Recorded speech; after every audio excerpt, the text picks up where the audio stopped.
ভেষজ যে চিকিৎসা হয় সেখানে কিন্তু বলা হয়ে থাকে জিনিসটা বাঁশপাতার চায়ের গুণাগুণ সেখানেও আছে, কিন্তু আমাদের দেশে ওইভাবে মাছলি আসলে কোনো প্রচলন ছিল না।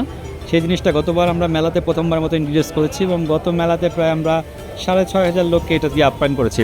এই চা খাওয়ার পর আমার মনে হচ্ছে আমি আবার শক্তি ফিরে পাইছি, এরকম একটা অবস্থা। নর্মালি আদা চা বলেন বা যে ধরনের লেমন টি বলেন, এটা একটু মানে একটু পাহাড়ি ফিলিং আছে। এটা যে বাঁশপাতার চা বোঝাচ্ছে। দশের ভিতরে আমি প্রতিদিন আসি খাওয়ার পরে আমার অনেক ভালো লাগছে। আমরা ছোটবেলায় মানে ভাতের মাড়ের একটা গন্ধ আমি পাচ্ছি।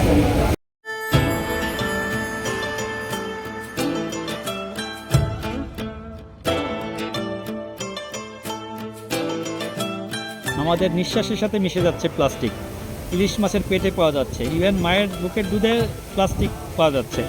মানে প্লাস্টিকের ব্যবহার যদি আমরা না কমাতে পারি তাহলে আসলে কিন্তু পরবর্তী প্রজন্মকে আমরা আসলে কিছুই রেখে যেতে পারবো না। এবং এটার বিকল্প হিসাবে আমরা বেশ কিছু ইকো ফ্রেন্ডলি প্রোডাক্ট নিয়ে এসেছি, যেমন প্লাস্টিকের বোতলের পরিবর্তে বাঁশের বোতল আছে, বাঁশের গ্লাস, এবং দৈনন্দিন যে অফিস সামগ্রী হিসেবে বাঁশের ফাইল হোল্ডার আছে, ঘড়ি আছে, টিস্যু বক্স, আমাদের প্রায় 50টা আইটেম নিয়ে এসেছি।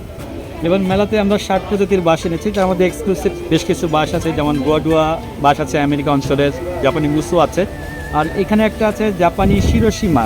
এটা হিরোশিমা থেকে নাম হচ্ছে শিরোশিমা, এর সাইন্টিফিক নেম হচ্ছে হিবিনো ব্যাম্বোসা ট্যাঙ্কুল্যান্স।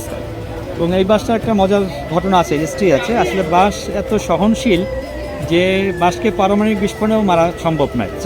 মানে বাঁশ সমুদ্রপৃষ্ঠ থেকে 4,000 মিটার পর্যন্ত উচ্চতায় বাঁশ হতে পারে। এবং এই বাঁশটা হচ্ছে 1945-এ জাপানে যে হিরোশিমাতে পারমাণবিক বিস্ফোরণের পর প্রথম যে প্রাণের সঞ্চার হয় সেটা কিন্তু হয় বাঁশ। এবং হিরোশিমা থেকে নামিয়ে হয়েছে শিরোশিমা ব্যাম্বো।